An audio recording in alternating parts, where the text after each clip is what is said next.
boa tarde, queridos amigos e irmãos do Grupo Espírita Luz e Verdade de Éden, em São João de Meriti. O meu nome é Iris, Duque de Caxias, do Instituto Espírita Caminheiro de Jesus. Hoje, o nosso tema será do capítulo 19 do Evangelho segundo o Espiritismo, que fala sobre a fé transporta montanhas, e que do item 1 a 5 fala do poder da fé. Antes, porém, pediremos à minha filha Isis que faça a leitura de uma breve página do livro Viver e Amar, pelo Espírito Joana de Ângeles. Em seguida, o meu filho Ícaro fará um breve agradecimento em prece. Ouçamos. Estabilidade emocional. A estabilidade emocional é o efeito da convicção íntima do homem que assim expressa a segurança de fé e do ideal. Efeito de reflexões e convicção manifesta-se exteriormente numa linha de conduta tranquila, sem altos nem baixos, apesar das conjunções da marcha evolutiva. Quando o homem se conscientiza da sua missão, do seu dever na Terra, tem uma meta pela frente e avança para alcançá-la. Avalia o conteúdo da tua aspiração e confronta-o com o programa do Evangelho. A tua estabilidade emocional requer tratamento de profundidade. Depois será sempre mais difícil. Estarás mais combalido e mais temeroso. Bom, vamos levar nosso pensamento a Deus, a Jesus, agradecer por essa dádiva que é viver na Terra, tendo como lei a evolução, o progresso do Espírito, e pedir para termos um bom momento de palestra, de pensamentos, e agradecer por tudo, Senhor. Emanar pensamentos positivos e evoluir. Graças a Deus, que assim seja.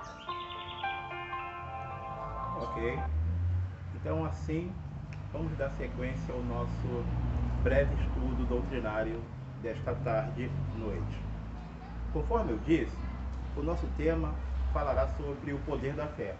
Eu pediria até a Isis que localizassem o outro isopor de coração, para que a gente possa utilizar mais tarde aqui no nosso boneco doutrinário, que nos ajuda de uma forma mais pedagógica. Mas, conforme nós estávamos conversando, o nosso título, O Poder da Fé, que está no capítulo 19 do Evangelho, o Evangelho segundo o Espiritismo, começa com uma passagem de Mateus, quando ele fala de que um homem que estava em dificuldade com seu filho lunático recorreu a Jesus buscando apoio para a cura do seu filho. Primeiro ponto que nós queremos destacar, que quando se fala em filho lunático, aquela época, e nós podemos tranquilamente trazer para os dias atuais, significa dizer que são questões relacionadas às nossas próprias imperfeições.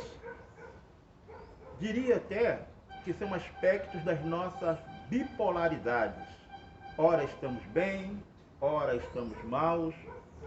E nessa passagem de Mateus, ele diz que o menino, ora estava como se estivesse vivendo situações voltadas ao fogo, e ora esse menino se encontrava como se estivesse nas águas. Aí nós considerarmos que são exatamente esses apontamentos que nos levam ao sofrimento e à felicidade. Mas logo em seguida, vamos destacar que tão logo este homem acessou o Mestre Jesus, Jesus ponderou falando das dificuldades dos próprios discípulos e seus apóstolos em processar o atendimento àquele homem e seu filho, proporcionando a cura. Logo em seguida, Jesus considera também que a fé nos remete a um estado de lucidez que nos proporciona provocar o bem a outrem. E no final, nós destacamos desta passagem de Mateus que, através da fé, nós conseguimos acessar a Deus. E era assim que o Mestre Jesus, todas as vezes, nos proporcionava a cura e amenizava os nossos sofrimentos.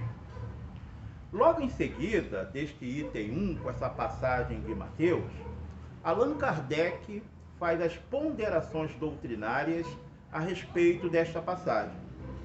Então, logo de início, Kardec chama a atenção para esse relato categórico de Mateus, onde ele consegue nos trazer a dimensão da importância de estarmos verdadeiramente voltados com o Espírito nos companheiros da espiritualidade maior. Em seguida, nós vamos considerar outro aspecto muito importante que é trazido por Jesus e colocado por Kardec com muita propriedade, que é a questão daquela fé que, se nós tivermos o mínimo, como se fosse um grão de mostarda, que consegue remover uma montanha. Nesse aspecto, nessa figura, dessa forma figurada, nós vamos compreender que se nós tivermos um pouco de convicção dos nossos potenciais, nós vamos conseguir verdadeiramente provocar alterações no nosso aspecto moral e, consequentemente, em nosso aspecto físico, biológico, somático. Dessa forma, eu gostaria de chamar a atenção para um aspecto muito importante que dá a profundidade científica desse assunto, quando no livro Evolução em Dois Mundos, André Luiz, na psicografia de Valdo Vieira e Chico, nos remete à questão dos centros de força, que são exatamente áreas do nosso perispírito, onde são concentradas de energias e tem uma correlação com o nosso corpo físico. Então nós trouxemos apenas a título de ilustração que esses centros de força eram exatamente nessas áreas que Jesus conseguia impor as suas mãos, o seu sentimento de bondade e provocava as curas que tantos nós também a queremos. Então André Luiz fala em alguns centros de força. O primeiro é o coronário, que vamos simbolizar aqui, que fica no alto da nossa cabeça. Em seguida, ele cita outros centros de força, como o frontal, que nós vamos colocar aqui também um símbolo aqui, e um outro centro de força que é o laríngeo, nessa região aqui. Além desses três, o nosso corpo e mais precisamente o nosso perispírito, ele tem o centro coronário, centro de força coronário, o centro de força frontal, o laríngeo nessa região, o cardíaco, o esplênico, o gástrico e o genésico. Mas esse é um outro assunto para outra oportunidade.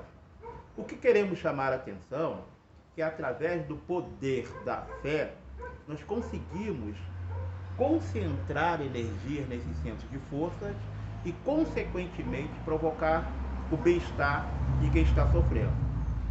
Na passagem que Mateus nos relata, Jesus e Allan Kardec esclarecem que é preciso que nós, na condição de trabalhadores e estudiosos, temos a convicção que precisamos estar centrados no bem, sem a presunção que nos leva ao egoísmo, para que nós possamos reunir em nosso corpo físico e, sobretudo, no espiritual, forças necessárias para realizarmos o bem. E é nesse sentido que Kardec coloca que nós todos estamos mergulhados nesse fluido cósmico universal e tiramos dele as propriedades necessárias para que o nosso fluido vital seja também carregado da bondade divina do Criador. Se nós tivermos essas convicções, teremos a capacidade de realmente agregar forças espirituais, pensarmos em Jesus, impor a mão naquele que sofre e provocarmos um bem-estar, a cura. Assim sendo, nós queremos mais uma vez fazer alusão que para que isso tudo possa acontecer em nós, é preciso que tenhamos muito próximo, muito sintonizados com a humildade, com a paciência, com o amor, para que realmente sejamos capazes de fazermos o trabalho tão anunciado por Jesus e que está próximo a nós. Basta que nós tenhamos convicção, fé e conhecimento para isso. E para que nós possamos ir concluindo esse trabalho tão importante, embora breve, curto, é preciso que nós sempre lembremos a importância dos fluidos em nossa vida. E no livro A Gênese, Allan Kardec, no capítulo 14, ele fala no item 2 que o fluido cósmico universal é, como já foi demonstrado, a matéria elementar primitiva, de onde tudo que nós conhecemos é uma transformação. Então que possamos pensar nisso um pouco, pensar que estamos mergulhados nesse fluido cósmico divino, que somos uma transformação dele, e assim sendo, nossas energias físicas, morais, espirituais, o nosso perispírito, nos centros de força que temos, precisa se carregar de tudo isso para que a gente possa proporcionar o bem a nós mesmos e, sobretudo, àqueles que nos procuram nas instituições espíritas e por onde nós passamos nos diversos pontos da vida social. Que possamos pensar profundamente nisso e, dessa forma, nós vamos concluindo o nosso trabalho dessa tarde e noite, mais uma vez agradecendo a oportunidade aos companheiros do Grupo Espírita Luz e Verdade de Éden e que possamos, em outra oportunidade, estarmos fisicamente juntos. E assim, para concluirmos, nós vamos pedir ao nosso filho Ícaro para que possa fazer um breve agradecimento para encerrarmos esse trabalho doutrinário. Muita paz e que Jesus nos abençoe sempre. Querido amado Mestre Jesus, chegamos ao fim de mais um trabalho doutrinário online. Agradecer aqueles espíritos que estiveram conosco durante esse momento, que possa ter alcançado outros espíritos, todos os espíritos que estão assistindo nesse momento, e agradecer, Senhor, por tudo e pedir para aqueles espíritos que estão passando por necessidade nesse período de pandemia, que Jesus possa confortar seus corações de seus familiares, e que tenhamos em mente que tudo passará, que tudo melhorará e iremos todos evoluir. Agradeço por tudo e que assim seja. E assim, que Jesus nos abençoe sempre.